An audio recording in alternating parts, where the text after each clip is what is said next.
بس اتنی بات اس پہ کروں گا. ظاہر ہے کہ علیمہ خان سیاستدان نہیں ہیں, پارٹی ان کے ساتھ میرا نہیں خیال کہ ہر چیز شیئر کرتی ہے, ان سے چھپایا بھی جائے گا, اور ان کی عمران خان سے ڈائریکٹ تو ملاقات ہونی نہیں ہے. تو اس وقت ہر چیز ڈاؤٹ فل ہے جب تک کہ عمران خان سے ملاقات نہیں ہو جاتی. ملاقات ہوگی تو پتہ چلے گا کہ تشدد کیسے ہوا, آنکھ کیسے ضائع ہوئی, اس کے بعد کیا ٹریٹمنٹ دیا گیا, اس کے بعد حالات کیسے مزید خراب ہوئے. عمران خان کی ان کی اہلیہ تک سے اب ملاقات نہیں ہونے دے رہی, عید کے دوران بھی ملاقات نہیں ہونے دی گئی, اور مزید کیا کیا ہوتا رہا. یہ جب تک ملاقات نہیں ہوگی پتہ نہیں چلے گا. تو تب تک میں آپ سب سے کہوں گا جو بھی خبر آئے پنچ آف سالٹ کے ساتھ لیں, یقین نہ کریں کسی چیز پہ, کوئی کتنا ہی کریڈیبل کیوں نہ ہو.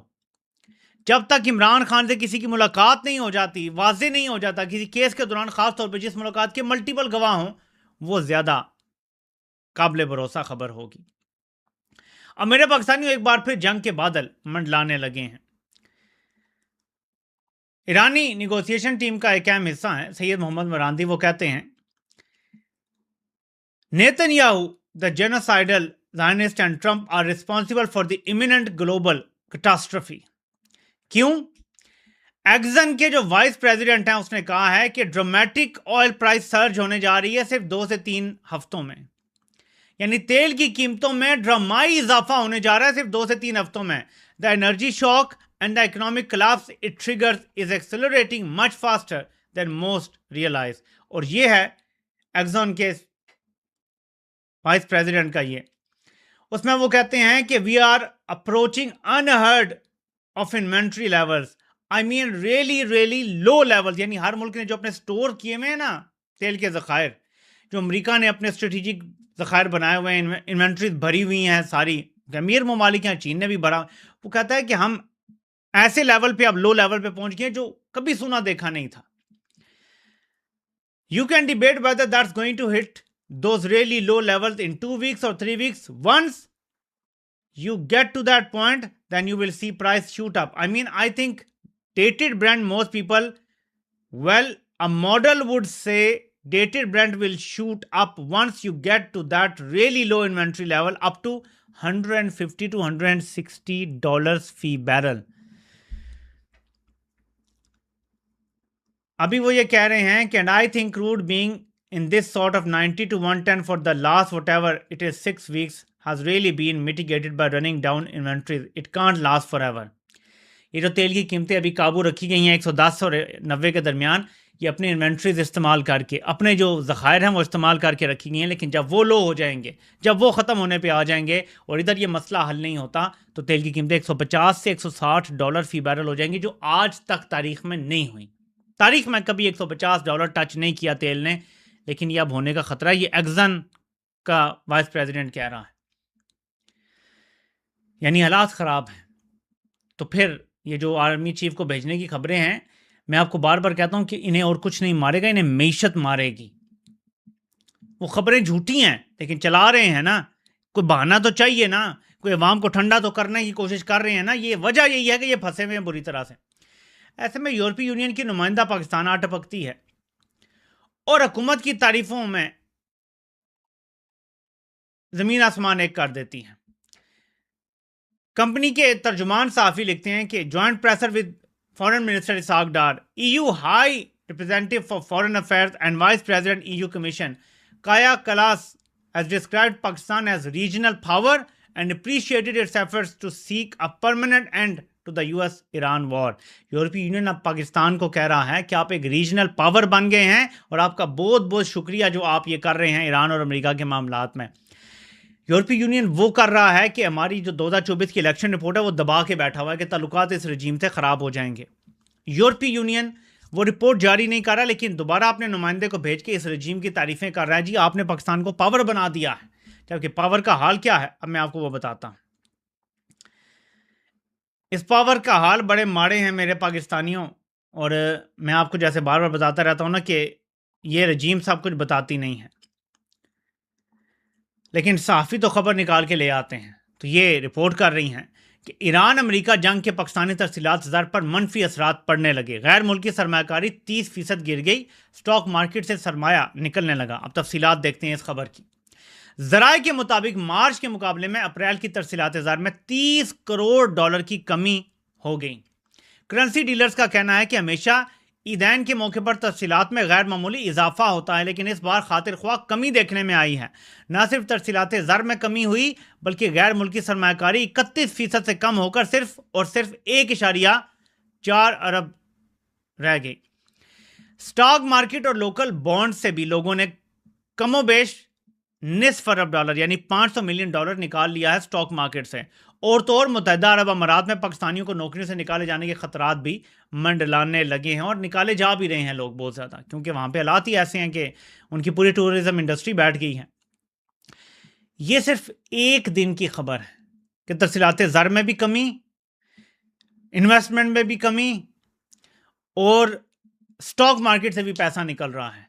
یہ ہر چیز بتاتی ہے کہ ان کو معیشت شکست دینے جا رہی ہے۔ جب انہوں نے باغی صاحب کچھ قابو کر لیا تو معیشت انہیں شکست دینے والی ہے۔ فرعون نے جو سب کو مار لیا تھا نا، سارے بچوں کو مار لیا تھا، تو ایک بچہ جو اپنے گھر میں پلا تھا نا، اس کے ہاتھوں شکست کھا گیا اللہ کی مدد سے۔ انہوں نے ہر چیز قابو کر لی، لیکن معیشت اس کو قابو کرنے میں ناکام ہوگی، اور اب اس کے ہاتھوں شکست کھائیں گے، اور بدترین عبرتناک شکست کھائیں گے۔ آج بھی اسٹیٹ بینک کے جو ذخائر ہیں وہ 17 ارب ڈالر ہیں، لیکن اس میں سے 11 سے 12 ارب ڈالر دوسرے ملکوں کے صرف یہاں پہ ریزروز کے لیے پڑے ہوئے ہیں۔ ہمارے اپنے ٹوٹل 4 سے 5 ارب ڈالر ہیں۔ آج بھی 4 سال گزر گئے ہیں عمران خان کی حکومت کو، یہ آج بھی کچھ بھی کرنے میں ناکام ہو چکے ہیں۔ ایسے میں خبر آتی ہے، اور بی بی سی یہ جاری کرتا ہے، میرے پاکستانیوں یہ ذرا آپ دیکھیں، یہ وہ جو ریڈ ڈاٹس آپ کو نظر آ رہے ہیں، یہ وہ ہے جو امریکہ نے چھپا لیا تھا۔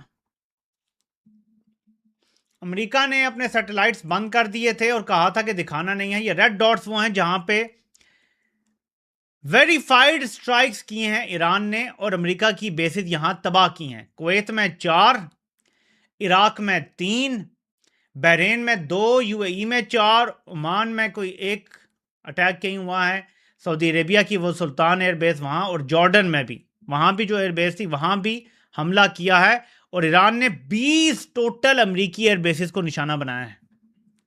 20 امریکہ کے فوجی اڈوں کو نشانہ بنایا ہے ایران نے۔ یہ جو مذاکرات کی کوششیں کر رہے ہیں، یہ جو ایران کے منت ترلے کر رہے ہیں مان لو، اس کے پیچھے یہ ہے کہ ایران نے ایسا پھینٹا لگایا ہے کہ تاریخ میں ایسا پھینٹا امریکہ کو نہیں لگا۔ ویتنام وار میں امریکہ کے دوسرے ملکوں میں اڈے تباہ نہیں ہوئے تھے، ان کی اپنی فوجیں جو گراؤنڈ پہ تھی وہ ماری گئی تھیں بہت زیادہ، کیونکہ وہ ہیوبرس میں وہاں چلے گئے تھے، تکبر غرور میں وہاں چلے گئے تھے، لیکن وہاں ایسا نقصان نہیں ہوا تھا۔ افغانستان جنگ میں بھی 20 سال میں ایسا نقصان نہیں ہوا کہ دوسرے ملکوں میں اڈے تباہ ہو گئے۔ یہاں 20 مختلف اڈے دوسرے ملکوں میں تباہ کروا بیٹھے ہیں۔ یعنی امریکہ کا سب سے بڑا نقصان جنگی طور پہ اگر کبھی ہوا ہے تو وہ یہ ہوا ہے۔ فوجی تو فوجیں مروا لیتی ہیں اور فوجی آ جاتے ہیں، یہ ان کا سب سے بڑا نقصان ہے۔ اسٹریٹجک اثاثے ان کے تباہ کر دیے ایران نے، تو ایران کی پوزیشن اسی لیے تگڑی ہے نا، وہ اسی لیے لیٹنے کے لیے تیار نہیں ہے۔ لیکن یہیں پہ جو جنگ کے بادل ہیں وہ دوبارہ منڈلا رہے ہیں، لیکن ان کو تو چھوڑیں، ایک انڈین نے کیا تھپڑ مارا ہے پاکستانیوں کو۔ کسی نے انسٹاگرام پہ یہ پوسٹ کیا ہوا ہے کہ انڈینز سے سوال ہے کہ if you could take one thing from Pakistan, what would you steal؟ اگر آپ پاکستان سے ایک چیز لے سکیں تو آپ کیا چرائیں گے؟ یہ کسی پاکستانی نے انڈیا سے سوال کیا، تو نیچے ایک انڈین لکھتا ہے، اسکار فیس نامی اکاؤنٹ ہے، کہ Imran Khan and we will teach you how to respect your legends. ہم عمران خان کو تم سے چھین لیں گے اگر یہ پاسبل ہو، اور ہم تمہیں دکھائیں گے کہ اپنے لیجنڈس کی عزت کیسے کی جاتی ہے۔ ڈوب مرنے کا مقام ہے پاکستان کی فوج کے لیے کہ انڈیا یہ کہہ رہا ہے کہ اپنے لیجنڈز کے ساتھ تم لوگ کیا کرتے ہو۔ وہ اپنے لیجنڈز کو سر آنکھوں پہ بٹھاتے ہیں۔